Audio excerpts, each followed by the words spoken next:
അവസരങ്ങളൊന്നുമില്ലാതെ CPM സംസ്ഥാന സമ്മേളനം കഴിഞ്ഞു എന്നാണ് മാധ്യമങ്ങളൊക്കെ റിപ്പോർട്ട് ചെയ്യുന്നത്. അത് ശരിയാണ്, ഒരു അവസരവുമില്ല. പിണറായി വിജയൻ സമ്പൂർണ്ണ ഏകാധിപതിയായി ഒരു പാർട്ടി മുമ്പോട്ട് പോകുന്നു.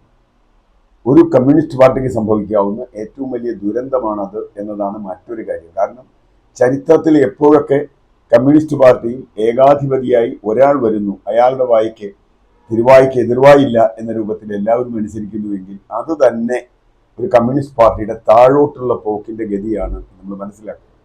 കാരണം അവിടെ ജനാധിപത്യമില്ല, അവിടെ അതിന്റെ ചർച്ചയില്ല. ഒരാൾ പറയുന്നത് എല്ലാവരും ഒരാളെ പുകഴ്ത്തി പറയുക. സ്റ്റാലിൻ്റെ ഒക്കെ കാലത്ത് നമ്മൾ കണ്ടിട്ടുള്ളതാണ്. എല്ലാ കാലത്തും കമ്മ്യൂണിസ്റ്റ് പാർട്ടി ഇങ്ങനെ തന്നെയാണ് നശിച്ചിട്ടുള്ളത്. ചോദ്യങ്ങളില്ലാത്ത, ആന്തരികമായ പരിശോധനകളില്ലാത്ത. എന്താ അവിടെ പരിശോധിച്ചതെന്ന് ചോദിച്ചാൽ എനിക്കറിയില്ല. ചെറിയ അവിടെ ആ സഖാവ് ചെയ്തില്ല, ഈ സഖാവ് ചെയ്തില്ല, അവിടെ ചെയ്തില്ല, ജില്ലയിലെ പ്രശ്നം. പക്ഷെ മുഖ്യമന്ത്രി അങ്ങനെ കേന്ദ്രീകരിക്കുന്ന ഒരു സമ്മേളനമാണ്. അതുകൊണ്ട് തന്നെ ഒട്ടും തന്നെ ജനാധിപത്യപരമാണ് ഇത് എന്ന് പറയാൻ പറ്റില്ല. മാത്രമല്ല തൊഴിലാളി വർഗ രാഷ്ട്രീയം പൂർണ്ണമായി ഉപേക്ഷിക്കുകയും അങ്ങേയറ്റ മുതലാളിത്തപരമായ ഒരു രീതിയിലേക്ക് മാറുകയും ചെയ്തു. ഒരു സുഹൃത്ത് പറഞ്ഞത്, ഒരു പത്രപ്രവർത്തക സുഹൃത്താണ്, ഏറെക്കാലം പാർട്ടി സമ്മേളനങ്ങൾ റിപ്പോർട്ട് ചെയ്തിട്ടുള്ളതാണ്. ഞാൻ ആദ്യമായിട്ടാണ് ബൂർഷ്വ എന്നൊരു വാക്കില്ലാത്ത ഒരു പാർട്ടി സമ്മേളനം കാണുന്നത് എന്നാണ്. ബൂർഷ്വ എന്ന് ആരും പറഞ്ഞില്ല. കാരണം തങ്ങളൊക്കെ ബൂർഷ്വായ പിന്നെ ബൂർഷ്വ എന്ന് വേറൊരാളെ ഇങ്ങനെ പറയും. അതുകൊണ്ട് ബൂർഷ്വ കമ്മ്യൂണിസ്റ്റ് പാർട്ടിയുടെ സമ്മേളനമാണ് കഴിഞ്ഞത്. അതിൽ ഏറ്റവും വലിയ ബൂർഷ്വ മുഖ്യമന്ത്രിയാണ്, പിണറായി വിജയനാണ്, ഏകാധിപതിയാണ് എന്നുള്ളത് കൊണ്ട് ഇതൊരു കമ്മ്യൂണിസ്റ്റ് പാർട്ടികളുടെ പ്രശ്നം. അവർ മാർക്സിസ്റ്റ് ലെനിനിസ്റ്റ് എന്നാണ് പറയുക. മാർക്സിസ്റ്റ് അല്ലാതെ ലെനിനിസ്റ്റ് മാത്രമായാൽ അവിടെ സംഭവിക്കുക അത് ഫാസിസ്റ്റാണ്. അവിടെ തന്നെയാണ്. ഇപ്പം മോഡി ഫാസിസ്റ്റ് ആണോ അല്ലയോ എന്നുള്ള തർക്കം അവിടെ നിൽക്കട്ടെ. എന്തായാലും ഈ പാർട്ടി ഫാസിസത്തിലേക്കാണ് നീങ്ങുന്നത് എന്നതിന് ഒരു തർക്കവുമില്ല. നമുക്ക് ഈ പാർട്ടിയുടെ ഏറ്റവും ഒടുവിൽ നടന്ന സംസ്ഥാന സെക്രട്ടേറിയറ്റ് മാത്രമേ ഞാനിപ്പോൾ പരിശോധിക്കുന്നുള്ളൂ. ബാക്കി പരിശോധനകൾ വേറെ. സംസ്ഥാന സെക്രട്ടേറിയറ്റ് പരിശോധിക്കുമ്പോൾ വളരെ കൃത്യമായി, ഇവിടെ ഇതിനു മുമ്പ് പറഞ്ഞിരുന്നു സ്ത്രീകളുടെ പ്രാതിനിധ്യം കൂടും.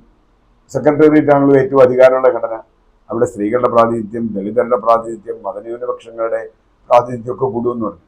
എവിടെയാ കൂടിയതെന്ന് നമ്മൾ കണ്ടു.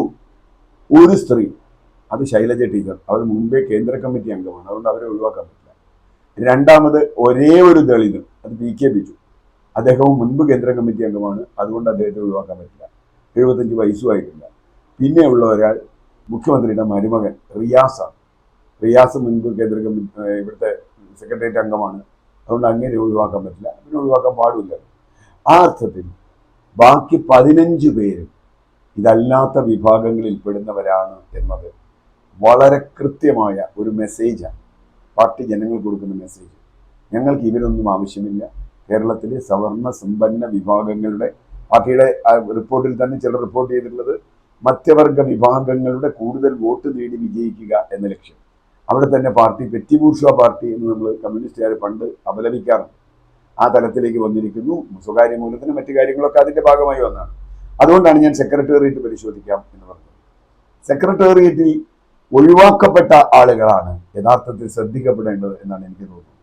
ചേർത്ത ആളുകളെക്കാൾ ഇപ്പോൾ EP ജയരാജനും TP രാമകൃഷ്ണനും ഈ മാസങ്ങളേ ഉള്ളൂ. അത് G സുധാകരൻ പറയുന്ന കണക്ക് അനുസരിച്ചാണെങ്കിൽ അതൊക്കെ കള്ള സർട്ടിഫിക്കറ്റാണ് എന്ന് പറഞ്ഞാൽ 75 വയസ്സ് കഴിഞ്ഞു. അപ്പോൾ 75 വയസ്സ് ഇപ്പോൾ ഈ പാർട്ടി സമ്മേളനം ആകുമ്പോഴേക്കും, കോൺഗ്രസ് ആകുമ്പോഴേക്കും 75 വയസ്സാകും എന്ന് പറഞ്ഞാൽ അടുത്ത 3 വർഷം അവർ പാർട്ടിയിൽ നിൽക്കും. സുധാകരൻ ചോദിച്ച വളരെ നിർണായകമായൊരു ചോദ്യമുണ്ട്. 75 വയസ്സാകുന്ന അന്ന് പ്രത്യേക ഒഴിവ് കൊടുത്തില്ലെങ്കിൽ പാർട്ടി അവർ പുറത്താവും, അല്ലെങ്കിൽ സംഘടനയിൽ നിന്ന് പുറത്താവും. അങ്ങനെ ഉണ്ടാവില്ല. TP രാമകൃഷ്ണനും EP ജയരാജനും 78 വയസ്സ് വരെ ഈ പാർട്ടി സംഘടനയിൽ ഉണ്ടാവും എന്ന് പറഞ്ഞാൽ അവിടെ തന്നെ അടിസ്ഥാനപരമായൊരു പ്രശ്നമുണ്ട്. TP രാമകൃഷ്ണനും EP ജയരാജനും എന്തെങ്കിലും പാർട്ടി ഒഴിവ് കൊടുത്തിട്ടുണ്ടോ? അതുകൊണ്ടാണ് G സുധാകരൻ പറയുന്നത് ഞാൻ 75 വയസ്സാകുന്നതിന് മുമ്പ് ഒഴിഞ്ഞ ആളാണ്. 75 വയസ്സായ കമ്മിറ്റിയിൽ വന്നാൽ വീണ്ടും പിന്നെ അത് പോകും. മാത്രമല്ല പത്മകുമാറിനെ പോലെ പത്തനംതിട്ട ജില്ലയിൽ വളരെ കൃത്യമായി നിലപാടുള്ള ചില ആളുകൾ, നിലപാടെന്ന് ഞാൻ പറയുന്നത് നല്ല നിലപാടൊന്നുമല്ല, എനിക്ക് പത്മകുമാറിനെ ഒരു കാലത്തും ബഹുമാനവുമില്ല. പക്ഷേ പത്മകുമാർ ആറന്മുള വിമാനത്താവളം മുതൽ നടത്തിയ വലിയ വഞ്ചനകൾ, പത്മകുമാർ ഒറ്റയ്ക്ക് ചെയ്തതല്ല, അതുകൊണ്ട് ഞാൻ അദ്ദേഹത്തെ ഒന്നും പറയുന്നില്ല, നടത്തിയ വഞ്ചനകൾ പലതുമുണ്ട്. ദേവസ്വം ബോർഡ് പ്രസിഡന്റായിരുന്നിട്ട് ചെയ്ത കാര്യങ്ങളെക്കുറിച്ച് നമുക്ക് അഭിപ്രായ വ്യത്യാസങ്ങളുണ്ട്. എന്തായാലും പത്മകുമാറിനെ ഒഴിവാക്കിയപ്പോൾ അത് വേറെ വിവാദമാണ്. ഞാനിപ്പോൾ എൻ്റെ പ്രേക്ഷകർക്കായി പറയുകയാണ്, അടുത്ത നിയമസഭാ തെരഞ്ഞെടുപ്പിൽ ആറന്മുളയിൽ നിന്ന് പത്മകുമാർ BJPയുടെ സ്ഥാനാർത്ഥിയാവാനുള്ള എല്ലാ സാധ്യതയുമുണ്ട്. അതിന് മാറിയേക്കാം, ഉണ്ട് എന്ന് തന്നെയാണ് ഞാനിപ്പോൾ കാണുന്നത്. എന്തുകൊണ്ടാണ് ആറന്മുളയിൽ സ്ഥാനാർത്ഥിയാവുന്നത്? അതിന് പ്രധാന കാരണം അവിടെ മത്സരിക്കാൻ പോകുന്നത് ഇപ്പോഴത്തെ മന്ത്രി വീണ ജോർജ് ആയിരിക്കും എന്നുള്ളതാണ്.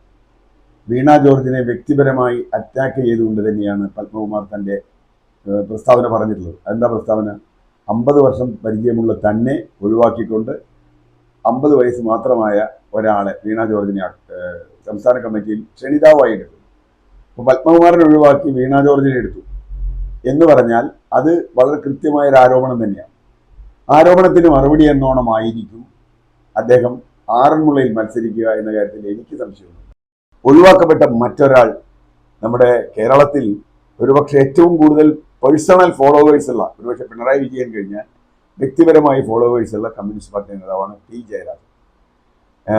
ഒരുപാട് വെട്ടുകൊള്ളുകയും ഒരുപാട് ആക്രമണം ഏൽക്കുകയും ഒരുപാട് പരിക്കേൽക്കുകയും ഒക്കെ ചെയ്തിട്ടുള്ള ഒരാളാണ്. ഒരുപാട് അനുഭവിക്കുകയും ചെയ്തിട്ടുള്ള ആളാണ് പി ജയരാജൻ. ഇന്ന് പുറത്താണ്. എം വി ജയരാജൻ എടുത്തു, ഇ പി ജയരാജൻ തുടർന്നു, ഒരു ജയരാജൻ മാത്രം പുറത്തായി. അതിന് കാരണമുണ്ട്. കാരണം പി ജയരാജൻ പലപ്പോഴും പിണറായി വിജയന്റെ ഏകാധിപത്യത്തിനെ ആ അർത്ഥത്തിൽ വേറൊരർത്ഥത്തിൽ എതിർത്തിട്ടുണ്ട്. അതിലൊന്ന് പ്രധാനമായും കണ്ണൂർ ജില്ലയിലെ രാഷ്ട്രീയം. കണ്ണൂർ ജില്ലയിലെ രാഷ്ട്രീയത്തിൽ കണ്ണൂർ ജില്ലാ സെക്രട്ടറി ആയിരിക്കുകയും ഒക്കെ ചെയ്ത് അദ്ദേഹത്തെ പുറത്താക്കിയ കഥയൊക്കെ നമ്മുടെ മുമ്പിലുണ്ട്. അദ്ദേഹത്തെ വടകര മത്സരിപ്പിക്കുകയും മത്സരിച്ച് തോൽക്കുകയും തോറ്റോടുകൂടി പുറത്താക്കുകയും ചെയ്തു. തോറ്റ മറ്റു പലരും ജില്ലാ സെക്രട്ടറിമാരായി തുടരുകയും ചെയ്തു. അതും നമുക്കറിയാം, ഇത് രണ്ടും നമുക്കറിയാം. എങ്കിൽ പോലും അദ്ദേഹത്തിന് ആ സ്ഥാനം കിട്ടാൻ ഒരു സാധ്യതയുണ്ടായി. ആ സാധ്യത പൂർണ്ണമായും അടച്ചു കളഞ്ഞു. അദ്ദേഹത്തിന് ഇപ്പോൾ 72 വയസ്സാവുന്നു. 72 വയസ്സായിട്ടുള്ളൂ എന്ന് പറഞ്ഞാൽ ഇ പി ജയരാജന്റെ കണക്കിൽ അദ്ദേഹം കേന്ദ്ര കമ്മിറ്റി മെമ്പർ അല്ലെങ്കിൽ സെക്രട്ടേറിയറ്റ് മെമ്പറും ഫലത്തിൽ കേന്ദ്ര കമ്മിറ്റി മെമ്പറും ആകാവുന്ന കമ്മ്യൂണിസ്റ്റ് പാർട്ടിയിൽ ഏറ്റവും വ്യക്തിപരമായി, പ്രത്യേകിച്ച് കണ്ണൂർ ജില്ലയിൽ ജനസ്വാധീനമുള്ള ആളാണ്. ത്യാഗം ചെയ്തിട്ടുള്ള ആളാണ്. ഞാൻ ആ അർത്ഥത്തിലാണ്. അദ്ദേഹം കൊലപാതകത്തിന് പിന്തുണ നൽകിയിട്ടുണ്ട്, പല കൊലപാതകങ്ങൾ ആസൂത്രണം ചെയ്തിട്ടുണ്ട് എന്നുള്ള വാചകമൊക്കെ ഉണ്ട്. അതിപ്പോൾ ഇതിലൊക്കെ ഉണ്ട്. അതുകൊണ്ട് ഇതിൽ ആരെങ്കിലും ഒരാളെ അല്ല എന്നൊന്നും പറയാൻ പറ്റില്ല. പക്ഷേ പി ജയരാജനെ ഒഴിവാക്കുന്നതോടുകൂടി 75 വയസ്സ്, ഇനി അടുത്ത സമ്മേളനം കഴിയുമ്പോൾ 75 വയസ്സാവും. അപ്പോൾ പിന്നെ പി ജയരാജന് ഒരു സാധ്യതയില്ല. 3 വർഷം കഴിയുമ്പോഴാണ് സമ്മേളനം വരിക. അപ്പോൾ പി ജയരാജന് ഒരു സാധ്യതയില്ല എന്ന് പറഞ്ഞാൽ പി ജയരാജൻ പരമാവധി സംസ്ഥാന കമ്മിറ്റിയിൽ ഫിക്സഡായി. ഇനി പി ജയരാജന് മേൽപോട്ടില്ല. ഇത് അദ്ദേഹത്തിന് വേറെ തെരഞ്ഞെടുപ്പ് മത്സരിക്കാൻ സാധ്യത കുറവാണ്, അടുത്ത തെരഞ്ഞെടുപ്പ് മത്സരിക്കാൻ സാധ്യത കുറവാണ്. അങ്ങനെ വരുമ്പോൾ പി ജയരാജൻ, നമുക്കറിയാം, കണ്ണൂർ ജില്ലയിൽ വലിയ തോതിലുള്ള സംഘർഷങ്ങൾ ഉണ്ടാക്കിയിട്ടുള്ള ആളാണ്. സംഘർഷം എന്ന് പറഞ്ഞാൽ പാർട്ടിക്കകത്ത് ഇതിലെ ചോദ്യങ്ങൾ ഉന്നയിച്ച ആളാണ്. അപ്പോൾ ജയരാജനെതിരെയും വേറെ കുറേ കാര്യങ്ങൾ വേറെ ചില ആളുകൾ ഉന്നയിക്കുകയും ചെയ്തു. മാത്രമല്ല, ഈ കാരണഭൂതൻ പോലെയുള്ള പാട്ടുകൾ അദ്ദേഹം സ്വന്തമായി അദ്ദേഹത്തിന് വേണ്ടി ഉണ്ടാക്കി പ്രചരിപ്പിച്ചു. പാർട്ടിയേക്കാൾ വലുതല്ല വ്യക്തി എന്നൊക്കെ ജയരാജനെ നോക്കി പറയുമ്പോൾ കണ്ണാടിയിൽ നോക്കിയിട്ടാണ് പിണറായി വിജയൻ അത് പറയുന്നതെങ്കിൽ ആരേക്കാൾ ബാധകമാവുക തനിക്കാണ്. കാരണം പിണറായി വിജയന്റെ സ്തുതിഗീതങ്ങൾ പാടി ഇവിടെ അദ്ദേഹം ആസ്വദിച്ചതാണ്. നമുക്കറിയാം, എല്ലാവരും തെറി പറയുമ്പോൾ നമുക്കൊരാൾ വിമർശിക്കുമ്പോൾ ഒരാളെങ്കിലും നല്ലത് പറയണ്ടേ, അത് കേൾക്കുമ്പോൾ ഒരു സന്തോഷമൊക്കെ ഉണ്ട് എന്ന് അദ്ദേഹം പരസ്യമായി പറഞ്ഞ ആളാണ് ഈ ഏറ്റവും അവസാനത്തെ സ്തുതിഗീതത്തിൽ. എന്ന് പറഞ്ഞാൽ പി ജയരാജനെ വെട്ടുന്നതോടുകൂടി ഒരു കാര്യം ഉറപ്പിക്കുന്നു: പിണറായി വിജയനെതിരായി ഉയരാൻ സാധ്യതയുള്ള എല്ലാ വിരലും വെട്ടുകയാണ്. ശരി തമ്പ്ര എന്ന് പറയുന്ന ആളുകൾ മാത്രം മതി ഈ പാർട്ടിയിൽ. അത് കണ്ണൂർ ജില്ലയിൽ. ഇതിന്റെ പ്രത്യാഘാതം എന്താണ് എന്നൊന്നും നമുക്കിപ്പോൾ പറയാൻ പറ്റില്ല, ഏത് തരത്തിലും ആവാം. പക്ഷേ ഇത് പാർട്ടിയെ സംബന്ധിച്ചിടത്തോളം എനിക്ക് തോന്നുന്നു വലിയ തോതിലുള്ള ഒരു ദുരന്തത്തിലേക്കാണ് പി ജയരാജനെ ഒഴിവാക്കിയത് നയിക്കുന്നത് എന്നാണ്. ഞാൻ പി ജയരാജന്റെ ആരാധകനായതുകൊണ്ട് പറയുന്നതല്ല. ഇക്കാലം അത്രയും പാർട്ടിയിൽ കുറെ കാലം പ്രവർത്തിക്കുകയും ഇപ്പോൾ പാർട്ടിയെ വളരെ സൂക്ഷ്മമായി നിരീക്ഷിക്കുകയും ചെയ്യുന്ന ഒരാളെന്നുള്ള നിലയ്ക്ക് അത് വലിയ ദുരന്തമാകാനാണ് സാധ്യത എന്നാണ് ഞാൻ കരുതുന്നത്.